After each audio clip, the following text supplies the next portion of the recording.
Hello everyone, Sangeeta রান্নাঘরে সবাইকে স্বাগতম জানাচ্ছি। আশা করছি আপনারা সবাই খুব ভালো আছেন। আজকে আবারও হাজির হয়ে গেছে আরেকটা রেসিপি নিয়ে। ডিমের একদমই ইউনিক একটা রেসিপি নিয়ে হাজির হয়ে গেছি। ডিম এভাবে একবার বানিয়ে দেখুন, সবাই কিন্তু আপনার প্রশংসাই করবে। তাহলে কথা না বাড়িয়ে চলুন শুরু করা যাক আমার আজকের রেসিপি। আমি এখানে 6টা ডিম নিয়েছি। এখন ডিমগুলিকে আমি ভাপিয়ে নেব। তো তার জন্য আমি এখানে 3টে ছোট সাইজের বাটি নিয়ে নিয়েছি। আমি একই সাইজের 3টে বাটি নিয়ে নিয়েছি।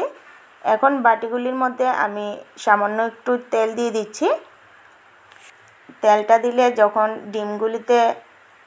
ডিমগুলি বাটির মধ্যে দেব তখন আর বাটির গায়ে লেগে যাবে না, খুব সহজেই উঠে আসবে। এখন তেলটাকে আমি হাত দিয়ে খুব ভালোভাবে বাটিতে লাগিয়ে নিচ্ছি।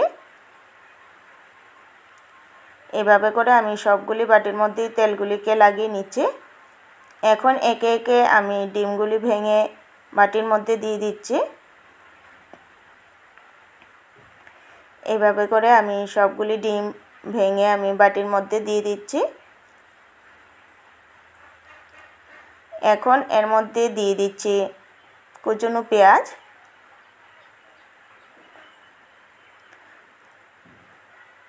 এখন এর মধ্যে দিয়ে দিচ্ছি লঙ্কা কুচি। ঝালটা অবশ্যই আপনাদের পছন্দ মতো দিয়ে দেবেন। আর দিয়ে দিচ্ছি সামান্য একটু করে নুন। এখন সবগুলিকে আমি ভাপিয়ে নেব। তো তার জন্য আমি একটা ছোট প্লেটের মধ্যে আমি বাটিগুলিকে নিয়ে নিচ্ছি। আমি এখন 3টা করে ডিম ভাপিয়ে নিচ্ছি, পরের বার আরও 3টে ডিম ভাপিয়ে নেব। এদিকে আমি কড়ার মধ্যে আগে থেকেই জল গরম হতে বসিয়ে দিয়েছি। থালটা বসানোর সময় খুব সাবধানে বসাবেন, আমার হাতে কিন্তু চেকা লেগে গিয়েছে। যেহেতু কড়াইটাও খুব গরম আর জলটা থেকেও ধোয়া উঠছে, তাই একদম সাবধানে থালটাকে বসাবেন। এখন এটাকে আমি 5 মিনিটের মতো সেদ্ধ হতে দেব।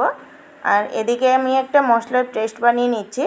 তার জন্য মিক্সিং জারে দিয়ে দিচ্ছি কয়েক টুকরো আদা, দিয়ে দিচ্ছি পেঁয়াজ কুচি, আর ঝাল অনুযায়ী লঙ্কা দিয়ে দিচ্ছি সামান্য একটু জিরে গুঁড়ো, ধনে গুঁড়ো আর কাশ্মীরি লঙ্কার গুঁড়ো।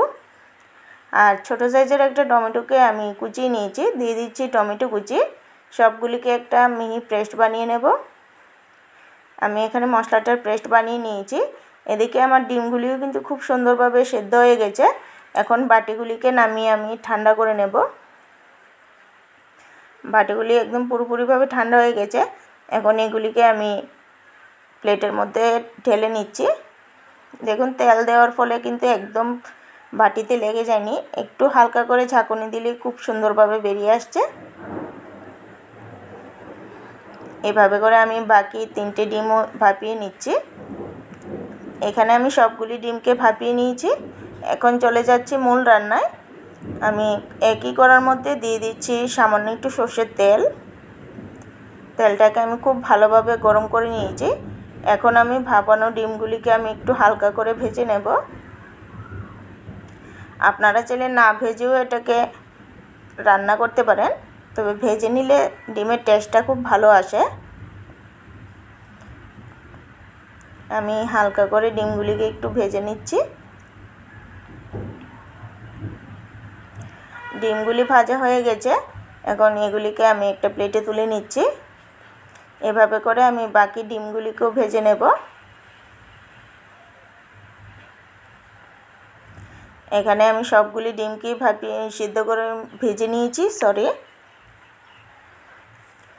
এখন একই তেলের মধ্যে আরও সামান্য একটু সর্ষের তেল অ্যাড করে দিচ্ছি। এখন দিয়ে দেব ফোড়নে দিয়ে দিচ্ছি গোটা গরম মশলা। গরম মশলার মধ্যে আছে 2টো এলাচ, 2টো দারচিনি স্টিক আর 2টো লবঙ্গ। এখন মশলাটা খুব ভালোভাবে ভাজা হয়ে যাওয়ার পর দিয়ে দিচ্ছি পেঁয়াজ কুচি। পেঁয়াজটাকে আমি হালকা করে একটু ভেজে নিয়েছি। এখন এর মধ্যে দিয়ে দিচ্ছি পিষে রাখা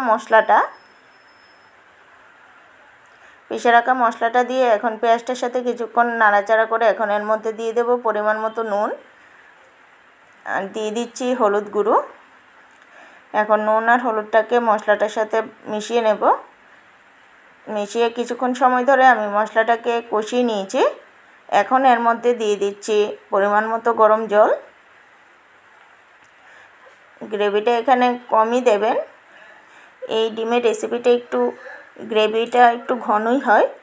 এখন ঝোলটা ফুটে ওঠা পর্যন্ত অপেক্ষা করব। ঝোলটা খুব সুন্দরভাবে ফুটে উঠেছে। এখন এর মধ্যে দিয়ে দিচ্ছি ভেজে রাখা ডিমগুলি। একে একে আমি সবগুলি ডিম আমি এর মধ্যে দিয়ে দিচ্ছি।